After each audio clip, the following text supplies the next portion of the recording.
Continuamos. Continuamos y lo hacemos con este segundo panel de debate. En este caso hablaremos o dedicaremos este próximos 60 minutos al derecho de la competencia.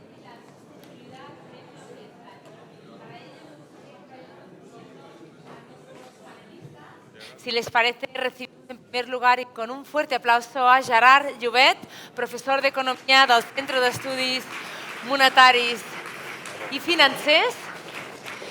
Recibimos en segundo lugar a Marcos Araujo, presidente de la Asociación Española por la Defensa de la Competencia. Muy buenos días, Marcos. A continuación, damos un fuerte aplauso a Ainhoa Beija, socia de Araoz y Rueda Abogados. Como quieran. Y continuamos con Joaquín Pérez, director de la Agencia de la Competencia y de la Regulación Económica de Andalucía. Muy buenos días. Y moderada por un especialista económica que nos aportará seguro esta mirada integral sobre la relación de mercado y sostenibilidad. Demos un fuerte aplauso a nuestro moderador de este segundo panel de debate, presidente de la Comisión Gallega de la Competencia, señor Ignacio López Chávez. Muy buenos días. Pues cuando quieran, todo suyo. Muy bien. ¿Qué hay? Buenos días. Vamos a iniciar esta segunda mesa dentro del programa que hay de estas Jornadas Nacionales de la Defensa de la Competencia. Lo primero que quiero es felicitar a la ACO, la Autoridad Catalana de la Competencia, por la organización de estas jornadas.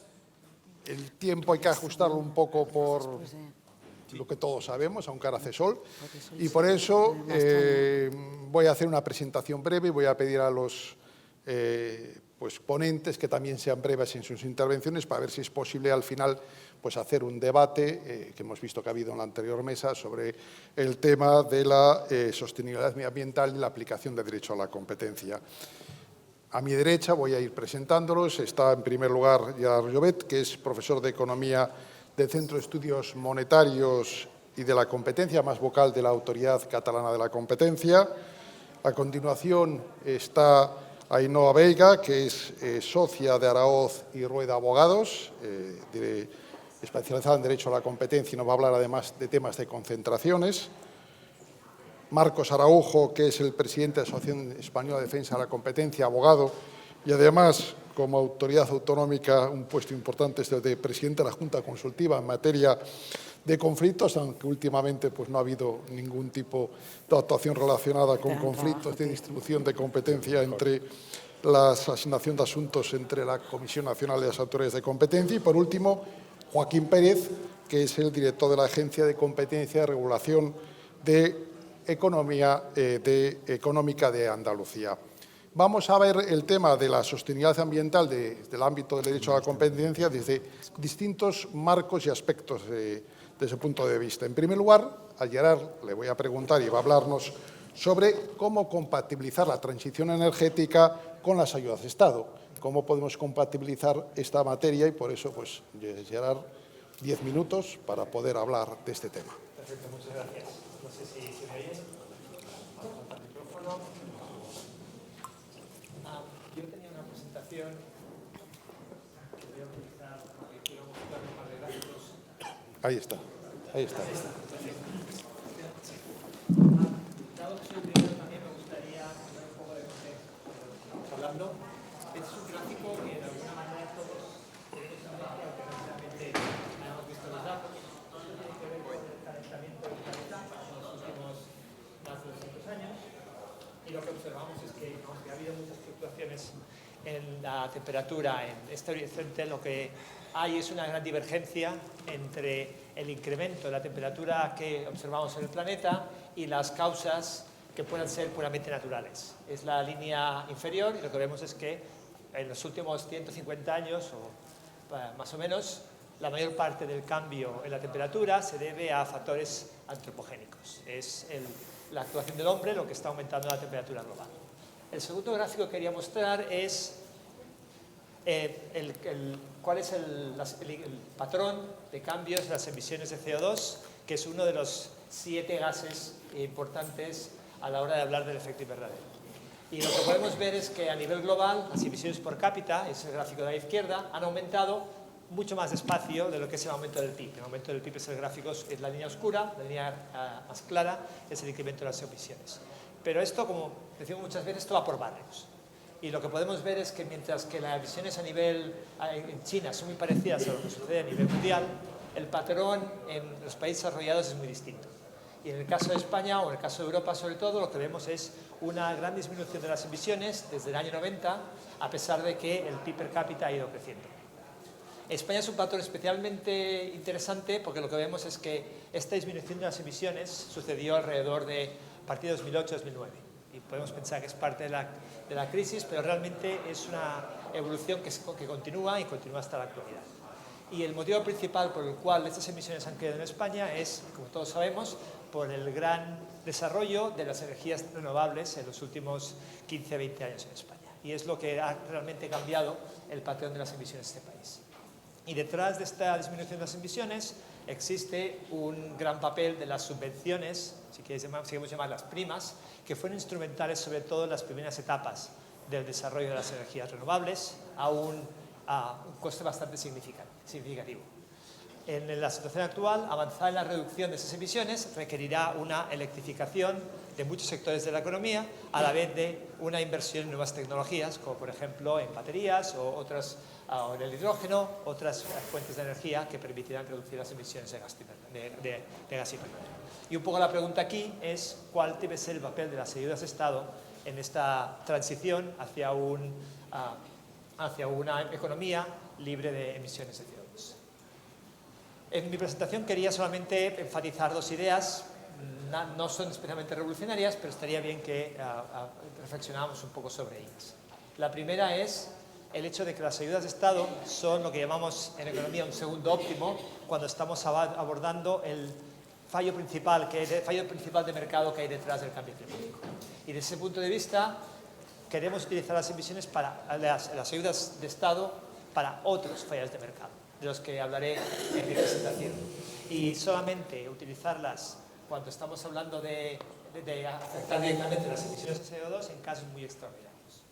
La segunda reflexión que quería hacer es el hecho de que no todas las ayudas de Estado son iguales. Y el diseño de esas ayudas de Estado puede tener efectos muy significativos. Se trata de buscar el diseño de las ayudas que ataquen directamente a la fuente del problema e intentar evitar subsidios directos por el efecto distorsionante y costoso que tiene. ¿Cuál es el fallo principal de mercado que enfatizamos cuando hablamos de las emisiones de CO2? Pues siempre pensamos en ello como un problema de externalidades. Cuando yo utilizo el coche, yo estoy creando emisiones de CO2, pero yo no soy el único perjudicado por esas emisiones. Y desde ese punto de vista es una externalidad que como economistas pensamos que deberíamos atacar, pero no necesariamente con ayudas de Estado, sino poniendo un precio a las emisiones de CO2. Y en realidad esto es lo que sucede en Europa cuando pensamos, por ejemplo, en el mercado europeo de emisiones. El problema es que sabemos que la implementación de esos mercados es imperfecta, hay muchos sectores que han quedado fuera de los mercados de emisiones y además es relativamente indulgente con las empresas contaminantes. Y esto es algo que de cierta manera sucede por diseño. Y sucede por diseño porque pensamos que utilizar los mercados de emisiones como una manera única de reducir las emisiones de CO2 puede implicar unos grandes sacrificios que son difícilmente aceptables, que tienen que ver con la pérdida de competitividad de las empresas, reducción del empleo, aumento de los precios de los productos, que hace muy difícil que políticamente implementar las restricciones que serían necesarias para poder llevarlo a cabo. Desde ese punto de vista, el utilizar las ayudas de Estado no es la política óptima, pero tradicionalmente se ha intentado utilizar como una manera de poder complementar los mercados de emisiones.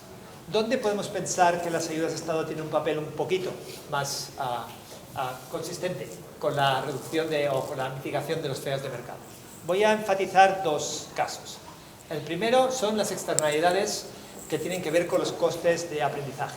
Y aquí el caso que tenemos en mente es el caso de la adopción de nuevas tecnologías o si queremos por ejemplo lo que tiene que ver con la el desarrollo de la energía renovable en España. Y sabemos que en los primeros años... Sí, vale, aquí, si no, necesito un retrovisor. En los primeros años sabemos que la curva de aprendizaje implicó una reducción muy grande de los costes que tuvieron que asumir las empresas que primero invirtieron en ella. Y eso puede llevar sin ayudas al hecho de que muchas empresas prefieran esperar a que sean los demás los que aprendan, los que bajen esta curva de aprendizaje y luego adoptarlo mucho más tarde, lo cual genera además retrasos a la hora de poder implementar estas soluciones. Y la segunda es un problema de falta de diversificación de riesgo. Cuando pensamos en la inversión en nuevas tecnologías, existen riesgos derivados de, por ejemplo, qué va a pasar con el mercado de emisiones en el futuro, se van a revisar esos objetivos, va a haber otras incertidumbres sobre cuál va a ser el precio futuro de algunos insumos que son necesarios para esta producción, y eso nos genera, digamos, desincentivos a invertir. Y a veces también los esquemas privados, como manera de poder mitigar estos costes, como comentaré en los próximos ejemplos, pueden ser un obstáculo a ello. Voy a hablar de dos casos en particular donde creo que el papel de las ayudas-Estado es especialmente interesante. Uno es en la inversión en energía renovable. Y ahí un poco lo que se ha enfatizado en los últimos tiempos es el hecho de que existe una incertidumbre sobre los riesgos futuros por ejemplo, del caso de la electricidad, y eso significa que cuando una empresa decide invertir una gran cantidad de dinero en crear una nueva planta, por ejemplo, de energía renovable, está preocupada por qué va a pasar con los precios futuros. ¿Van a ser altos? ¿Van a ser bajos? Esto condicionará la rentabilidad de esta inversión.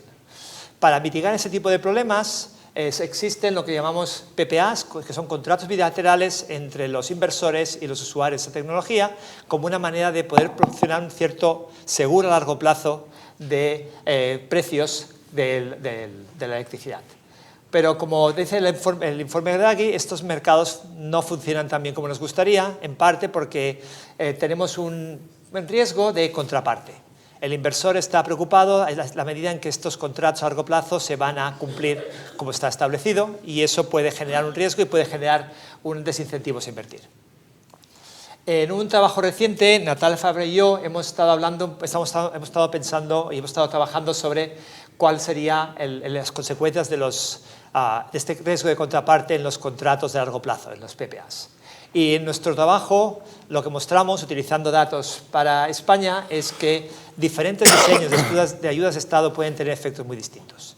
Y en nuestros resultados lo que mostramos es que lo más eficaz y lo más barato y menos distorsionante de la competencia es las intervenciones del Estado como contraparte de estos contratos en lugar de las otras empresas. Por ejemplo, utilizando subastas entre los vendedores de electricidad que luego pueden fijar unos precios que se van a utilizar para vender la electricidad a los compradores. Y en cambio hay otros diseños de ayudas de Estado que pueden ser mucho más onerosos y pueden funcionar mucho peor, como por ejemplo los subsidios directos y en cierta medida las garantías públicas como cobertura en caso de impago en estos contratos bilaterales. El segundo ejemplo que quería hablar era las ayudas a la electrificación. Y de nuevo esto es algo que es muy candente en el debate en los últimos años, y hay varios países en Europa que han adoptado esquemas para poder fomentar la electrificación de la industria. El caso de Alemania, el caso de Países Bajos son dos ejemplos recientes. Y en esos esquemas los objetivos explícitos son la reducción de los riesgos asociados a la fluctuación en los precios del CO2 y en los mercados de emisiones, y fomentar la inversión en nuevas tecnologías un poco en la línea de ayudar a reducir los costes de aprendizaje de estas nuevas tecnologías. La manera en que se ha configurado este tipo de ayudas es a través de subastas en las que las empresas pujan por un precio fijo del CO2 que van a reducir, que van a reducir sus emisiones en los siguientes años, y se liquidan esos contratos utilizando lo que llaman Carbon Contract for Differences, que básicamente la empresa paga el coste del CO2 y se le compensa por la diferencia entre el precio del mercado y el precio al que se ha establecido ese contrato. Estos son dos ejemplos claros donde lo que podemos ver es que las ayudas de Estado están intentando eliminar estas dos fuentes de distorsiones. Por un lado, los riesgos que tienen que ver con el impago en el futuro, pero también con los costes de aprendizaje. Y por último, y esto también es algo que hablaremos en la siguiente mesa redonda, tenemos que tener en mente que en el entorno geoestratégico actual hay motivos adicionales por los cuales las ayudas de Estado van a empezar a tener un papel mucho más importante del que han tenido hasta ahora. Y el sector estratégico, el sector energético es un sector directamente afectado por estos cambios, y tal como enfatiza también el informe Draghi, sabemos que es importante por diferentes motivos: por un tema de independencia estratégica, por un tema de competitividad de la industria europea, pero también por un tema de coordinación en la cadena de valor de inversiones en nuevas tecnologías. Pero como digo, esto ya es algo para la próxima mesa redonda. Gracias.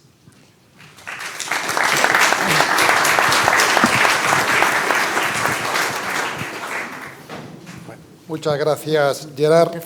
Y continuando con el tema de la aplicabilidad o aplicación del derecho de la competencia a la sostenibilidad medioambiental, a Marcos, pues vamos a centrarnos en el artículo 1 y exenciones al artículo 1 que pueden ser conseguidas por motivos medioambientales. Entonces, a ver cómo nos puedes explicar, conjugar el artículo 1 con el tema de sostenibilidad y las exenciones a la aplicación del mismo. Sí, muchas gracias.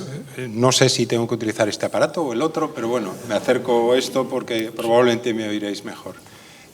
Lo primero, agradecer la invitación. Como todos los demás, es un absoluto honor y un placer estar aquí para reflexionar sobre el campo de aplicación privada, digamos, o políticas privadas de protección del medio ambiente. Hemos oído en la presentación anterior qué es lo que está haciendo la Administración o las administraciones con la legislación, o concretamente en este caso con ayudas de Estado, y ahora la pregunta que nos hacemos es ¿qué hacen los operadores privados? ¿Qué deben o qué pueden hacer los operadores privados? Y por lo tanto os propongo imaginar una situación de base.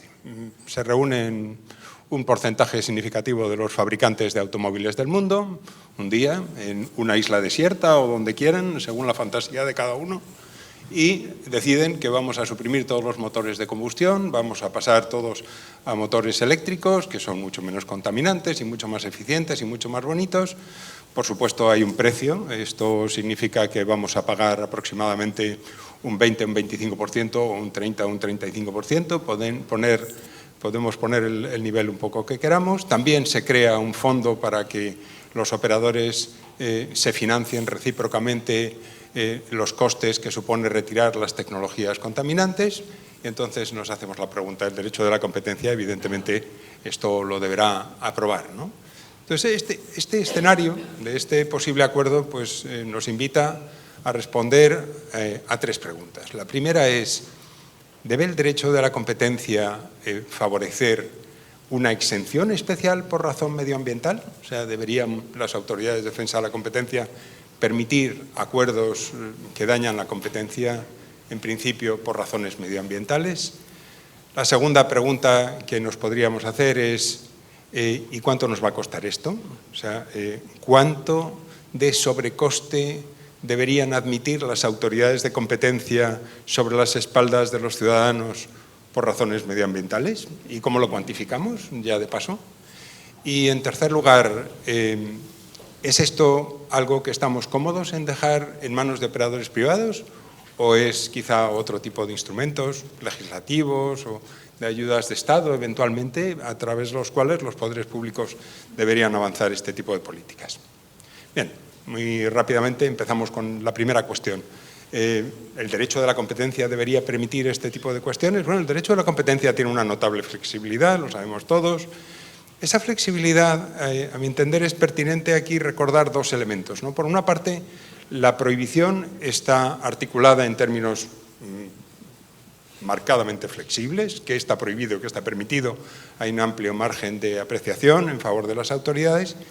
Pero, en segundo lugar, hay otra característica del ordenamiento quizá más pertinente aquí, que es ese modelo en dos pasos de aplicación de la prohibición, en el que, en primer lugar, nos preguntamos si está prohibido y después nos preguntamos cómo lo permitimos.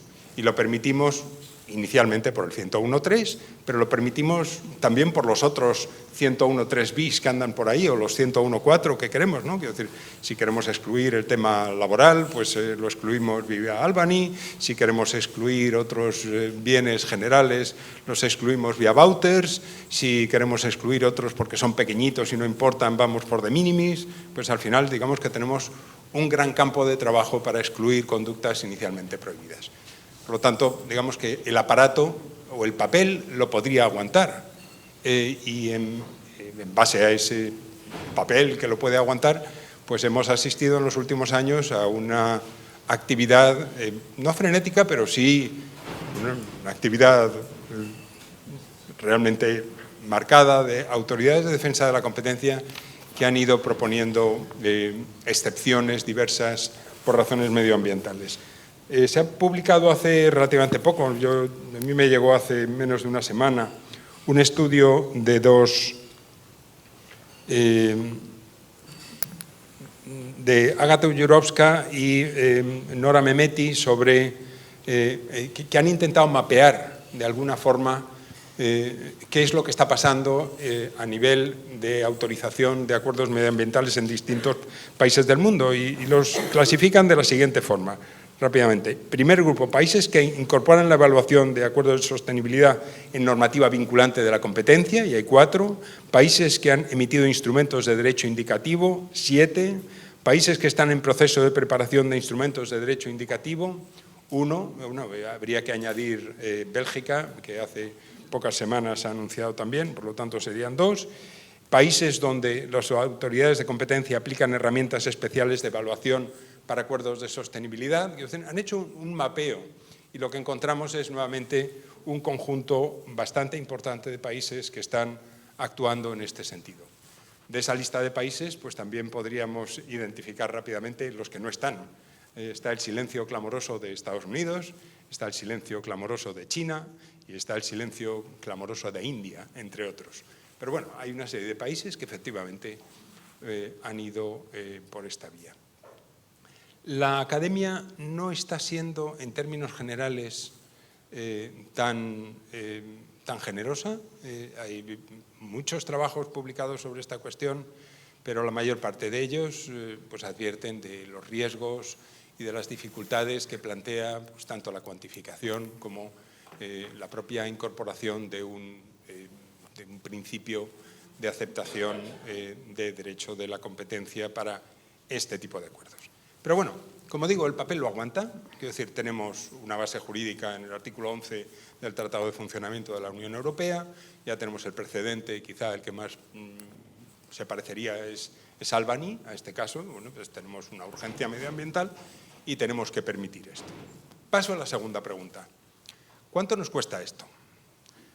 Evidentemente, si estuviéramos hablando de acuerdos entre operadores que producen eficiencias económicas, no necesitaríamos no necesitaríamos una excepción medioambiental. Si estamos hablando de una excepción medioambiental que no cabe en el 101.3, es porque las eficiencias económicas no lo justifican. Esto es, porque vamos a pagar dinero, ¿vale? Esta broma nos va a costar un dinero a los ciudadanos, como decía en el ejemplo anterior, de los fabricantes de automóviles, esto le va a costar a usted algo de dinero. Y eso es lo que encontramos un poco en las decisiones que se están tomando en la práctica y en las propias directrices de las directrices horizontales recientemente revisadas por la Comisión Europea. Un caso que podríamos recordar, quizá os suene alguno, es el caso Kip van Morgen, el caso de los pollos de la mañana, de la autoridad holandesa de competencia, autoridad holandesa que ha sido de las más activas en este campo y que se enfrentó con un acuerdo pues, de todos los fabricantes de pollos o productores de pollos para fabricar unos pollos con una serie de requisitos de cuidado al animal y medioambientales y estupendos, pero había un sobrecoste importante, y al final la autoridad, pues aceptando el principio de que debía ser posible, pero le pareció que la factura era un poco alta y por lo tanto esto realmente era un problema. En las directrices horizontales encontramos también referencia a esto, en las directrices horizontales encontramos el siguiente párrafo. el coste de respetar y cumplir un estándar de sostenibilidad puede ser elevado, especialmente si ello requiere cambios en los procesos de producción o distribución existentes. Por lo tanto, atenerse a un estándar de sostenibilidad puede dar lugar a un aumento de los costes de producción o distribución. Es decir, esto es algo que me parece que entendemos todos. Y con esos mimbres, en el apartado 549 de las directrices se construye lo que se llama una salvaguardia regulatoria blanda, que es una manera de decir que esto está en el 101.3, pero no sé si está en el 101.3, pero que bueno, vamos a mirar para otro lado, quizá utilizando las facultades de priorización de la autoridad, y por lo tanto vamos a permitir los acuerdos que cumplan una serie de condiciones. Y pone 6 condiciones. Y os leo solamente la sexta. En sexto lugar, el estándar de sostenibilidad debe cumplir al menos una de las 2 condiciones siguientes. Primera, el estándar no deberá lugar a un aumento significativo de los precios. Nota a pie de página, ¿qué es un aumento significativo de los precios? La importancia del incremento de precios dependerá de las características del producto y del mercado de referencia. O sea, un prodigio de concreción, como vemos, ¿no? Y la segunda condición, pues la cuota de mercado conjunta de las empresas no deberá superar el 20%. Vamos a ver, para cualquiera que lo piense un poco, es muy difícil alcanzar un acuerdo que implique obligaciones en materia de sostenibilidad si tienes una cuota del 20% y el 80% restante del mercado no se suma al acuerdo o no participa en el acuerdo. O sea, esta segunda condición es algo así como esto no va a pasar, ¿vale? Entonces, además, esta salvaguardia regulatoria blanda, como dice el párrafo 384, no impide que la Comisión o una autoridad de defensa de la competencia intervenir en casos individuales. ¿Qué nos está diciendo esto? Bien, que la Comisión está siendo muy cuidadosa, está siendo muy sensata en este tema. Es decir, no nos estamos tirando a la piscina. Tenemos una emergencia climática, sí, pero tenemos que tener cuidado con los sobrecostes que inevitablemente acompañarían a este tipo de procesos. ¿Vale? Y paso rápidamente porque tenemos, quería también mencionar, aunque solamente sea de pasada, hace pocos meses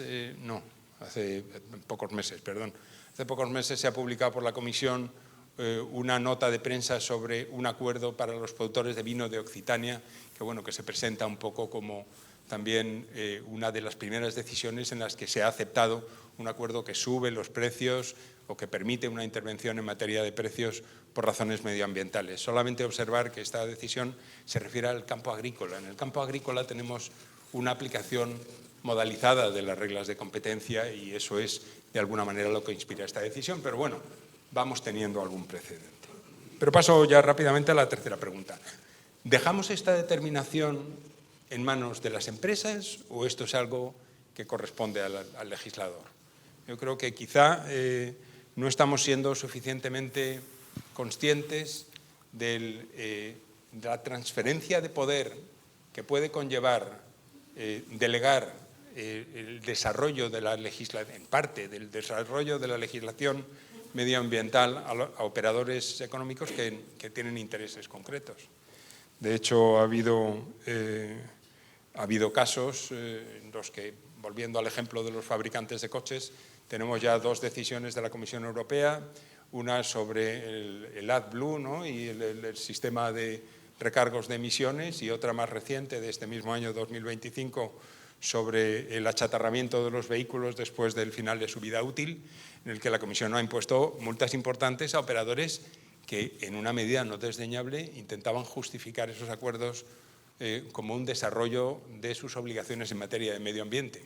Estaremos o no de acuerdo con esas justificaciones que planteaban los operadores, pero bueno, al final, digamos, el resultado ha sido un poco este. La visión tradicional desde el derecho de la competencia no es que los operadores económicos tengan que sustituir a los reguladores. De hecho, ni siquiera está claro que puedan adoptar actuaciones de mercado en apoyo al legislador o para atacar conductas ilegales, ¿no? Quiero decir, quizá alguno recuerde el caso de los bancos eslovenos, ¿no? Los bancos tenían al final adoptaron iniciativas de cierre de cuentas a un operador que estaba actuando aparentemente de manera abiertamente ilegal y por lo tanto se pusieron de acuerdo en cerrarle el grifo y cerrarle las cuentas. Bien, eso se consideró como una violación de las normas de competencia. O sea, digamos que la tradición europea, quizá a diferencia de la americana, aquí habría una diferencia de matiz, no está acostumbrada a delegar en los operadores económicos funciones de policía. Ya las definan ellos o las defina el propio legislador. Yo creo que con esto lo voy dejando ya como resumen final. Yo diría que estamos en un ámbito, en este del 101.2, en el que quizá la pregunta principal no es si tenemos una emergencia climática, sino si debemos permitir que los operadores económicos, a través de acuerdos, luchen contra esta emergencia climática. La manera de hacer lo que se propone es flexibilizando las condiciones de exención y, por lo tanto, reduciendo el ámbito de la prohibición. Permitir que los operadores puedan, de alguna forma, ser más libres para alcanzar acuerdos que probablemente producirán incrementos de precios o normalmente producirán incremento de precios, acuerdos que frecuentemente también llevarán acompañados elementos de exclusión. Boicot es una palabra muy dura, pero si no lo hacemos todos no va a funcionar el cambio al medio ambiente. No es, por tanto, la pregunta si nos parece que estas medidas son adecuadas o necesarias por emergencia climática, que probablemente lo son, sino si deben ser puestas en manos de los operadores económicos o deben ser dirigidas por otros instrumentos de política pública. Muchas gracias.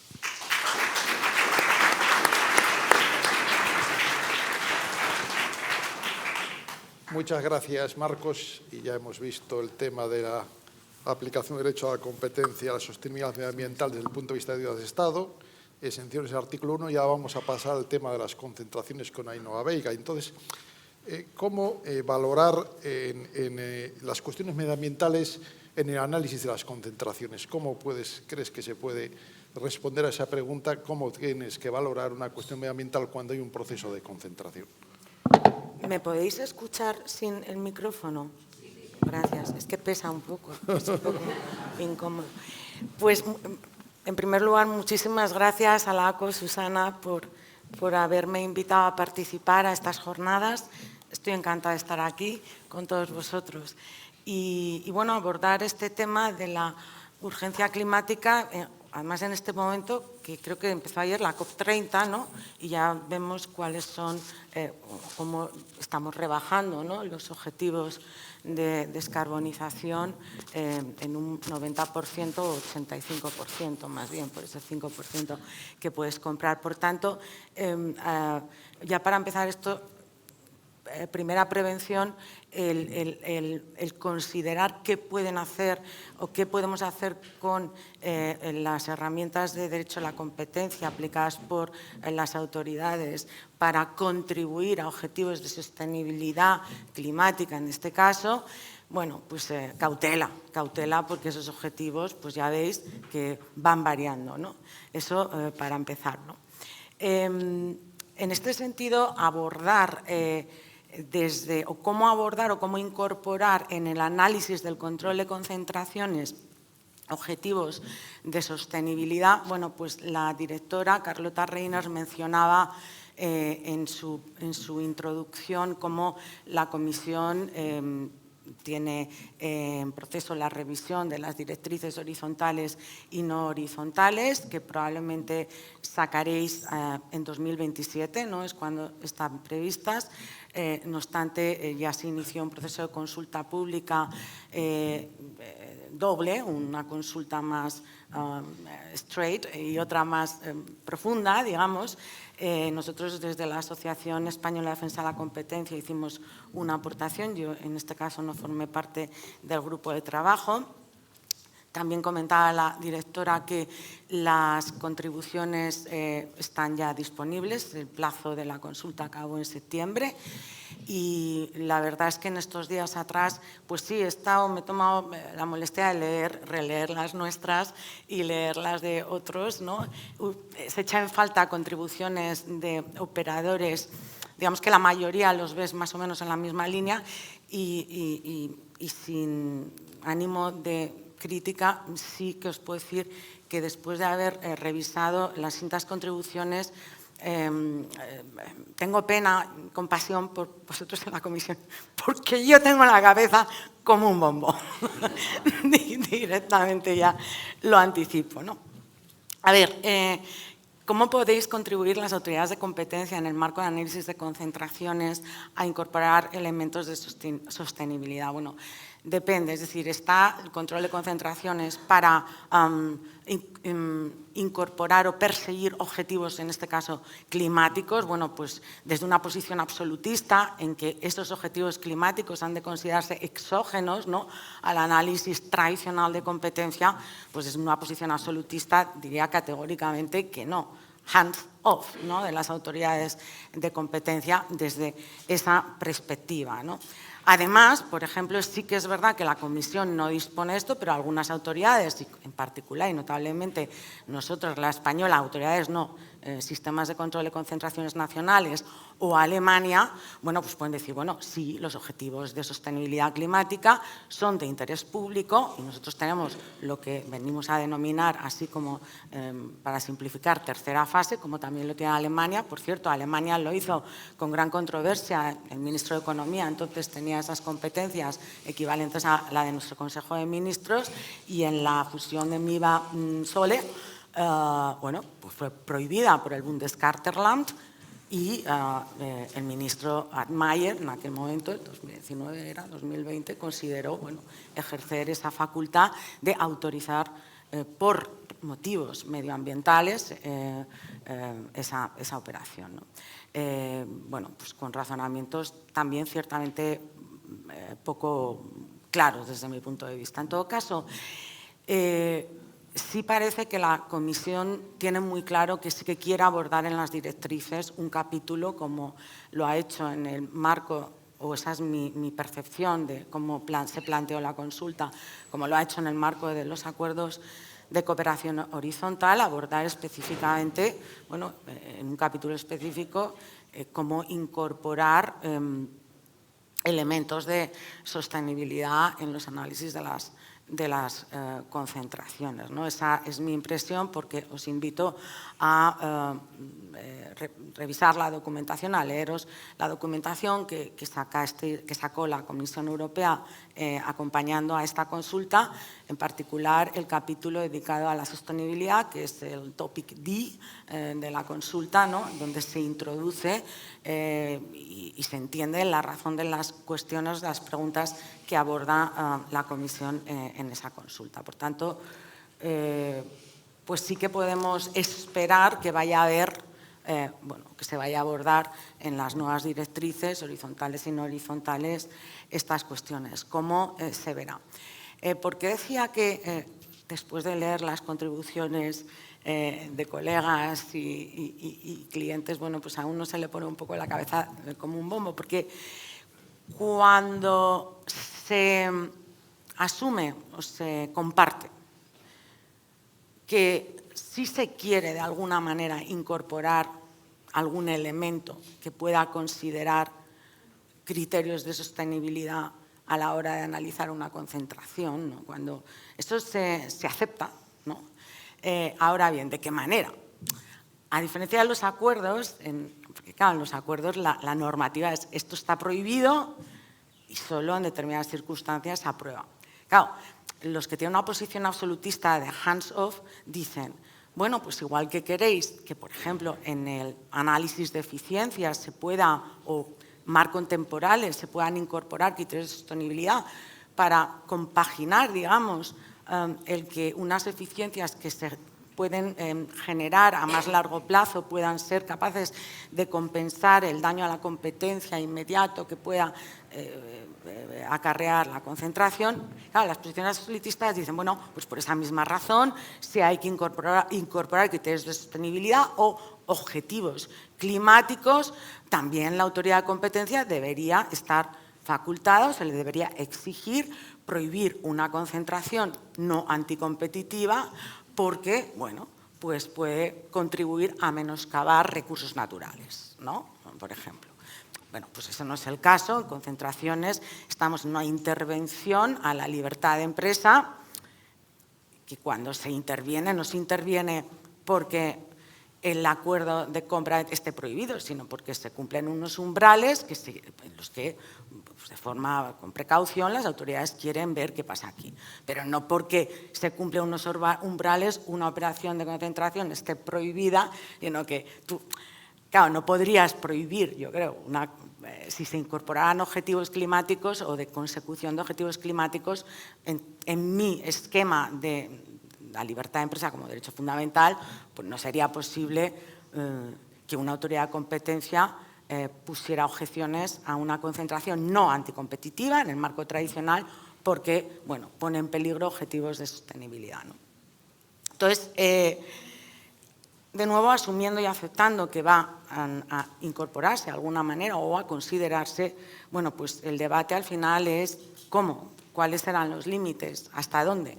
Eso es lo que, bueno, pues no está claro y ahí efectivamente pues no hay consenso, ¿no? Lo que sí que debe haber un consenso es que cualquier elemento que se incorpore de análisis, lo que sí que debe evitar en todo caso es que haya ningún atisbo de que la autoridad de competencias se convierta o se le en un regulador industrial, ¿verdad?, o ecológico. Es decir, no debe haber esa facultad de que en el marco del control de concentraciones se pueda acabar regulando industrialmente o ecológicamente, ¿no? Quizás, bueno, dentro de los límites y las razones que yo veo que es razonable que tengamos en cuenta, ¿no? Y desde una posición conservadora absolutista, pero no tanto como la que he señalado antes, ¿no? Desde mi punto de vista, el análisis debe limitarse, cuando se incorporan consideraciones de sostenibilidad,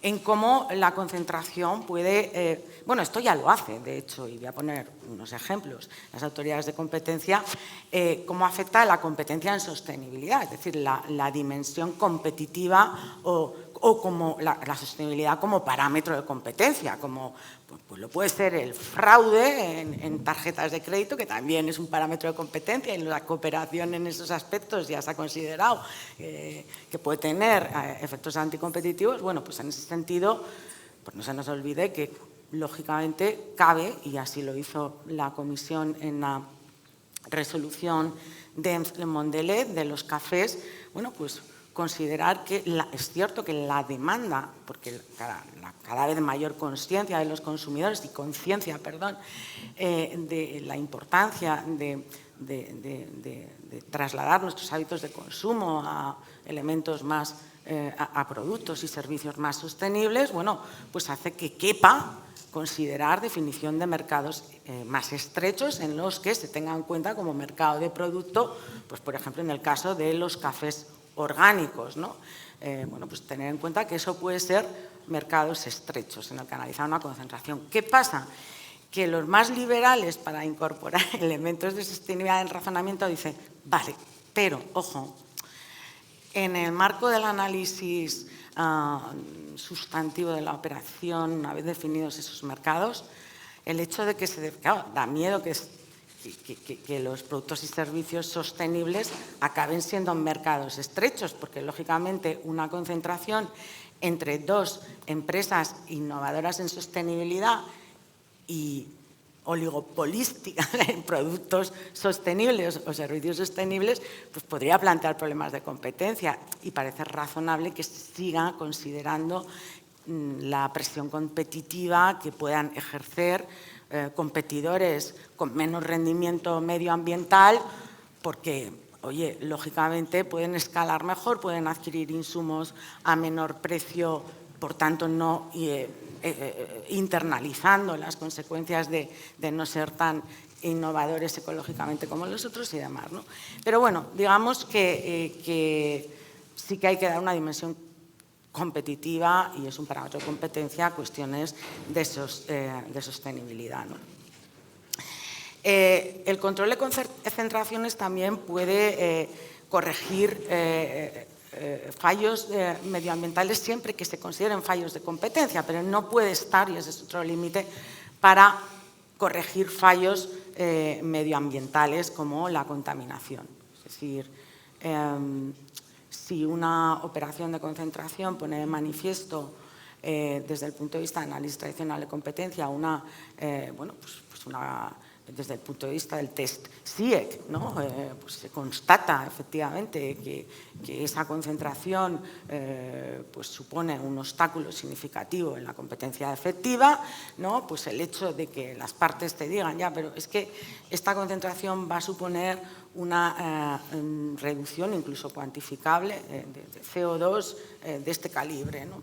Bueno, pues hasta qué punto eso es un fallo de mercado más medioambiental que de competencia en el que bueno, pues la Comisión debería entrar, ¿no?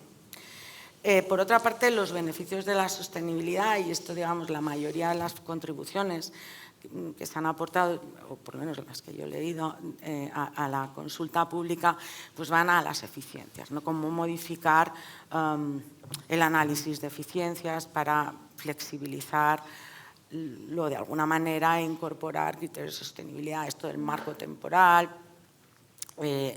bueno, incluso elementos cualitativos, menos cuantitativos. Sí, vamos. Termino. Los beneficios han de ser sustanciables, verificables y específicos de la concentración, desde mi punto de vista, han de seguir siendo así. Y los criterios, en todo caso, que se acojan han de ser claros y predecibles, ¿no? Y ya está. Gracias. Muchas gracias.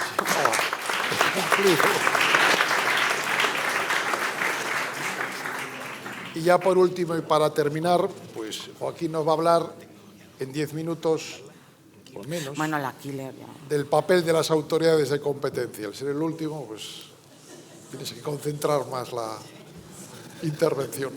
Gracias, Ignacio. Si da tiempo un poco a un tema de debate o alguna pregunta.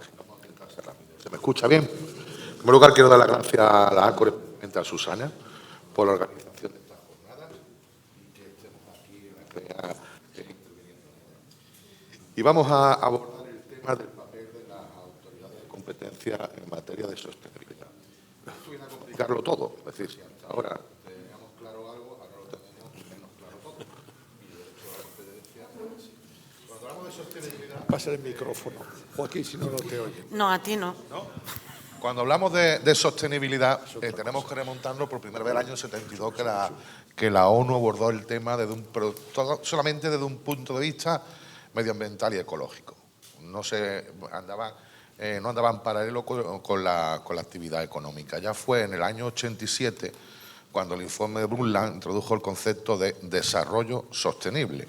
Es decir, no sostenibilidad, desarrollo sostenible, que lo definió como, la definición es curiosa, como aquello que permite la atención de las necesidades de las generaciones actuales sin comprometer las necesidades de las generaciones futuras.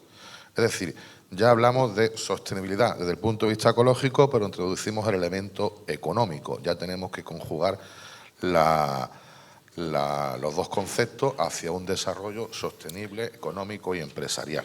A partir de ahí ya todos sabemos que ha ido evolucionando el Libro Verde de 2001, Protocolo de Kioto, Cumbre de Clima de París, la Agenda 2030 y sobre todo el Pacto Verde Europeo de 2019, que es un pacto ambicioso y culmina con el informe de Draghi de la Comisión Europea, donde nos dice que la transición verde y la competitividad deben avanzar de forma conjunta. Bien, llegado a este punto, yo decía antes, lo complicamos todo. Todos tenemos claros cuáles son las conductas que restringen la competencia. El artículo 101 del Tratado, 101.1, nos dice que está prohibido. Entonces, todo lo que restringe la competencia está prohibido. Si introducimos el elemento del desarrollo sostenible, pues no. El artículo 103 nos permite que haya ciertas conductas exentas. Y ahí viene el papel de la autoridad de competencia, interpretar. Dificulta más el trabajo porque tenemos que ir hacia una interpretación que cuáles son esas conductas que, aunque restringen las competencias, sí estarían permitidas. Y el artículo 103 del Tratado de la Fundación pues, viene a decirnos, a explicarnos que estarían permitidas ciertas conductas anticompetitivas que contribuyan a mejorar la producción o distribución de productos, fomentar el progreso técnico económico y reserven al mismo tiempo, ahí viene la parte, a los usuarios una participación equitativa en el beneficio resultante. Es decir, aquí es cuando tenemos que conjugar si estos elementos de desarrollo sostenible, aun cuando restringen la competencia, hay que permitirlos porque va a revertir en el usuario, el consumidor, una participación equitativa del beneficio resultante. ¿Qué participación? Pues ahí vienen las competencias, viene el papel de las autoridades de competencia. Pero claro, teniendo en cuenta siempre que esta sostenibilidad no debe ser utilizada como una excusa para encubrir acuerdos que en realidad lo que pretenden es la restricción de esa libertad, de esa competencia. Porque muchas veces ya se ha venido utilizando el tema medioambiental para introducir elementos que no protegen porque no cumplen los requisitos ni de un fin lícito, que es decir, que, por ejemplo, en reducción de gases contaminantes, proporcional, que no haya tan medidas menos restrictivas y no discriminatorios, pero se introducen elementos basados en una supuesta amparo o justificación medioambiental, pero que lo que pretenden son limitar la competencia a la hora, por ejemplo, de elaborar una norma, ¿no? Y ahora abordaremos algunos ejemplos. Por tanto, esto nos ha llevado, curiosamente, a que se haya dictado una directriz de interpretación del artículo 101 que introduce un capítulo nuevo, el capítulo 9, a la hora de evaluar la protección del medio ambiente, pero dentro de esas prácticas que reviertan en un beneficio al consumidor. Y al final pondremos un ejemplo que se ha dado en los Países Bajos, que todavía no hay jurisprudencia, porque claro, este capítulo 9 se ha introducido en el año 2023, con lo cual estamos muy recientes. Bien, ¿qué papel tienen las autoridades de competencia? Pues, en primer lugar, vigilancia y a la vez asesoramiento a las propias administraciones públicas a la hora de elaborar las normas. Nosotros en Andalucía, por ejemplo, pues el Plan Andaluz de Acción por el Clima 2021-2030, la Estrategia Andaluza de Economía Circular, todo ello hemos informado también desde un punto de vista de evitar las restricciones en el mercado que, amparadas en el tema medioambiental, puedan introducirse. Como hemos dicho, los papeles de la autoridad de competencia, vigilancia, sobre todo, y asesoramiento. Y permitir esa sostenibilidad con las garantías que hemos dicho antes, la finalidad legítima, necesidad, adecuación, proporcionalidad y no discriminación. Porque una política ambiental que no supera estos tres apartados de finalidad legítima, necesidad, proporcionalidad y no discriminación, pues más que una política ambiental se constituye una auténtica restricción económica encubierta. Tenemos, por ejemplo, asuntos, a título ilustrativo, ¿no? Los VTC.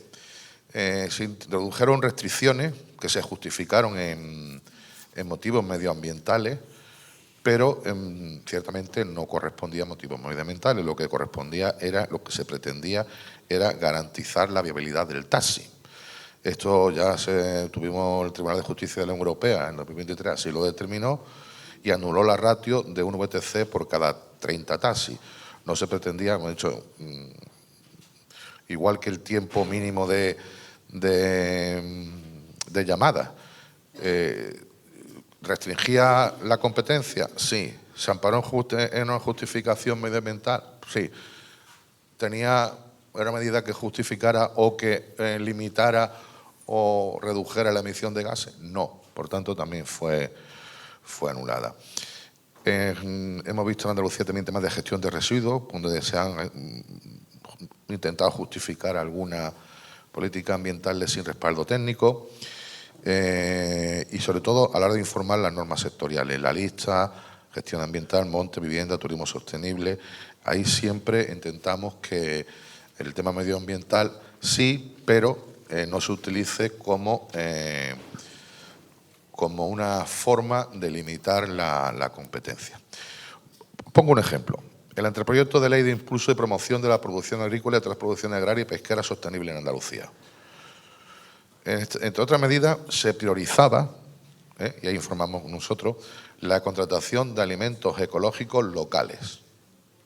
O sea, priorizar la contratación, el servicio de hostelería y catering, sobre todo en centros educativos, que es donde se hacía, la contratación de elementos ecológicos está muy bien y está justificado.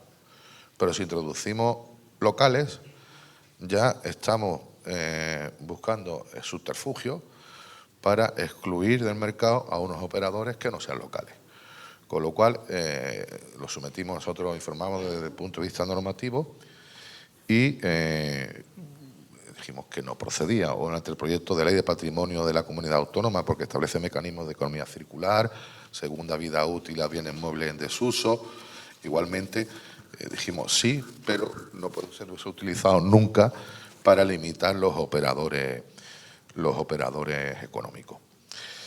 Por tanto, entendemos que el papel de las autoridades de competencia se complica desde el punto de vista de que ahora hay que ponderar.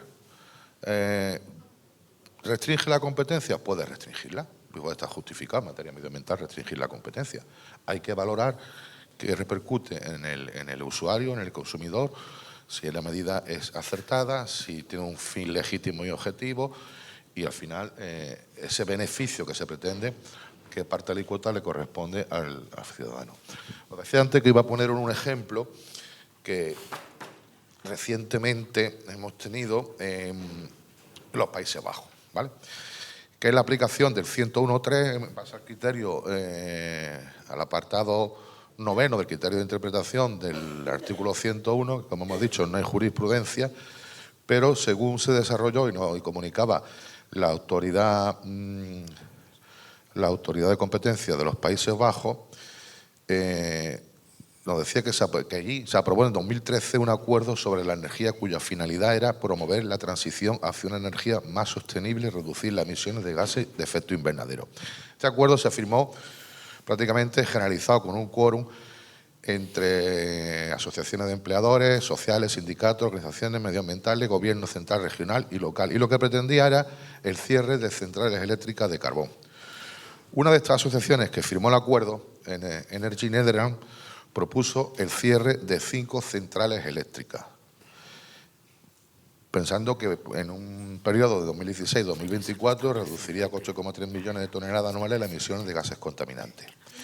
La autoridad holandesa de competencia observó que las centrales eléctricas de carbón que pretendían cerrar constituían el 10% de la capacidad de producción de energía disponible en los Países Bajos. Y si estas centrales fueran cerradas, se valoró por la autoridad de competencia, la demanda tendría que ser satisfecha mediante electricidad, electricidad más costosa, es decir, medioambiental, energía verde, que es mucho más costosa para el usuario, con lo cual ello conllevaría un aumento del precio de electricidad y el perjuicio a los consumidores. Ante esta disyuntiva de subida de precios de la electricidad, la consecución de un objetivo sostenible, la autoridad holandesa de competencia empezó a estudiar si se daba la condición del artículo 101.3, es decir, cómo revertía en el consumidor qué parte de la alícuota de beneficio va a revertir esa limitación, restricción de la competencia, o sea, en este caso, ese aumento de precios, ¿no? Y se concluyó que no se daban los requisitos. ¿Por qué? Porque se iba a perjudicar, o sea, el efecto negativo, el aumento de precio. El efecto positivo, una reducción de gases contaminantes, pero solamente del 10% de la producción energética, es decir, el otro 90% de producción energética iba a seguir emitiendo gases contaminantes, con lo cual el beneficio que iba a tener desde el punto de vista medioambiental era mucho menor que el perjuicio que iba a tener directamente a los consumidores, sobre los cuales no iba a repercutir esa, digamos, regresión de beneficio, ¿no? Por tanto, la autoridad de competencia pues, no autorizó este procedimiento.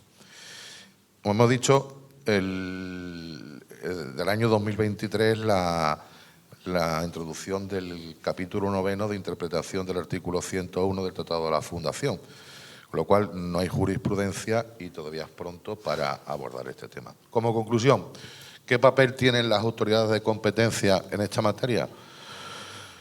Pues yo creo que se da un paso más a la hora de complicar, es decir, porque hay que hacer una valoración subjetiva de todos los criterios: proporcionalidad, eficiencia, repercusión, beneficio en el consumidor, para la hora de determinar que una política anticompetitiva, que no deja de serlo, por introducción de elementos medioambientales, pueda ser acogida y aprobada y darse por legal, cuando de entrada, si nos amparamos en el artículo 1 de la Ley de Defensa o en el 101.1, sería una política pura y estrictamente competitiva, nada más, y no sería acorde a derecho.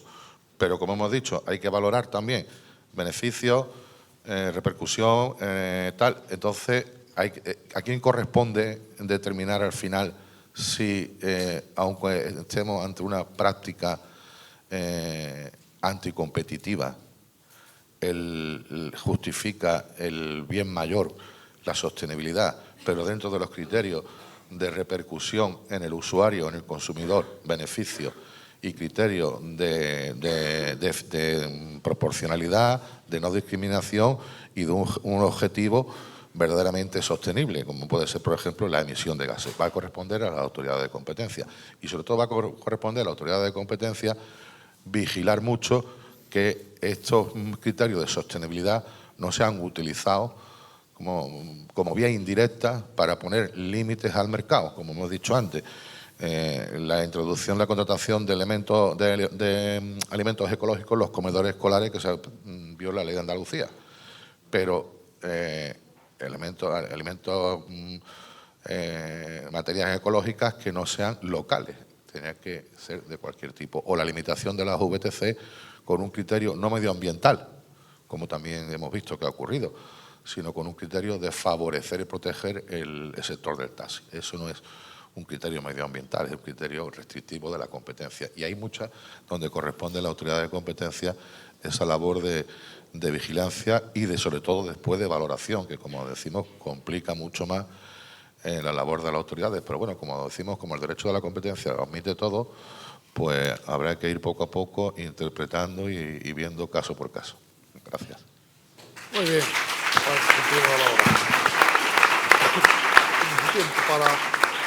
Bueno, abrimos un pequeño tiempo de debate, si hay alguna pregunta sobre este tema, por si alguien quiere plantear alguna cuestión a alguno de los ponentes. No sé si alguien tiene, si no, cortamos. Ahí hay una. ¿Dónde? Hola. Muchas gracias por la ponencia. Yo tenía una pregunta para Gerard en relación con el diseño de los mecanismos de apoyo renovable a largo plazo. Y en este sentido, por ejemplo, en España se han llevado a cabo distintas subastas renovables en 2021 y 2022, ¿no? Y bastante parte de la potencia asignada, muchos de los operadores decidieron renunciar a esa retribución a largo plazo, y el calendario que se estableció en la orden ministerial de 2020 no se ha terminado de materializar. Entonces, te quería preguntar si las circunstancias actuales de los precios de mercado que también estamos viendo, que entiendo que la renuncia de parte de esos operadores de generación a los resultados de la subasta fue por las condiciones de mercado, ¿qué reformas, digamos, al régimen actual? Ahora también hace poco se empezó a sacar un procedimiento de subasta específico para la eólica marina, que en teoría dijeron que tendría que empezar a subastarse antes de finales de año. ¿Qué crees que está fallando en este sentido a la hora de diseñar estos mecanismos? Gracias. No sé si tengo el micrófono, porque no sé si el micrófono. Joaquín.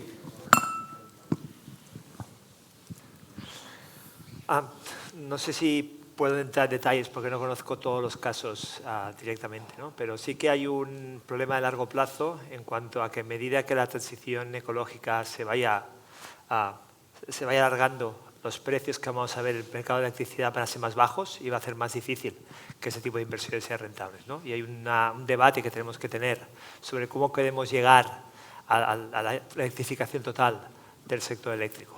Y probablemente el tipo de subastas que hemos tenido hasta ahora quizás no son efectivas a la hora de llegar a este punto. Y ahora pensar en, yo hablaba de los contratos de largo plazo como una manera de poder reducir el riesgo que las empresas enfrentan, y esta puede ser una de las herramientas que podemos utilizar a la hora de fomentar inversiones, porque estamos hablando de que las plantas renovables tienen un horizonte de 20-30 años del que no sabemos muy bien cómo va a evolucionar el precio. Y esto genera un montón de incertidumbre. Estos contratos a largo plazo es una manera de poder fijar un precio para que esas empresas puedan garantizar una cierta rentabilidad de su inversión, ¿no? Muy bien, pues si no hay ninguna pregunta más, bueno, sí.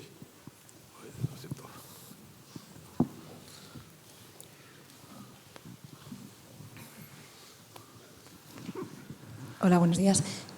Era para Ainhoa y para Marcos, perdón que estoy un poco afónica. Soy Rosa Ferrer de la Universidad Pompeu Fabra. Totalmente de acuerdo con la idea de que las autoridades de la competencia están para regular la competencia y no para resolver los problemas mundiales y la paz mundial. Pero claro, entonces veremos, ¿saben? En economía decimos que nada es gratis y que entonces eso supondrá que tenemos que establecer un mecanismo de qué criterio debe priorizar, porque si no nos vamos a encontrar con más casos como el que mencionabais del ministro alemán, que echó atrás una decisión contraria a una fusión. Entonces, totalmente de acuerdo en que las autoridades de la competencia se deberían centrar en la competencia, pero entonces vamos a encontrar choques entre instituciones y la pregunta es cómo los vamos a resolver. A ver, la política de competencia, igual que cualquier otra política, la política industrial, la política medioambiental, la política social, la política educativa, ojalá todas las políticas estuvieran alineadas, ojalá. Ahí, pues las autoridades de competencia lo único que pueden hacer es ejercicios en el ámbito de la promoción, para tratar de alinear las distintas políticas más a, bueno, pues a entornos competitivos, etcétera. Por tanto, pues claro, ¿qué se puede hacer?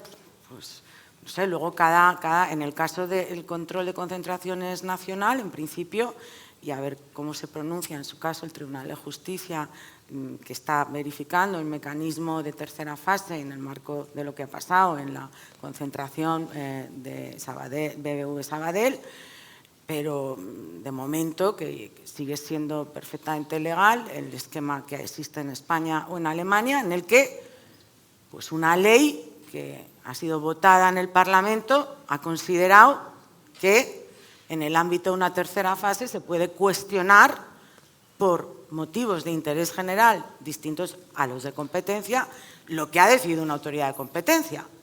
Y de momento eso es legal. Eso, evidentemente, lo que refleja es que conflictos puede seguir habiendo. Por tanto, no te puedo ahí contestar cómo se soluciona eso. Muy bien, ¿alguna pregunta más? Pues si no, levantamos esta sesión y retomamos a las 3:15. ¿Verdad? Muy bien, Exactamente. muchas gracias. Gracias. Muchísimas gracias. Venga.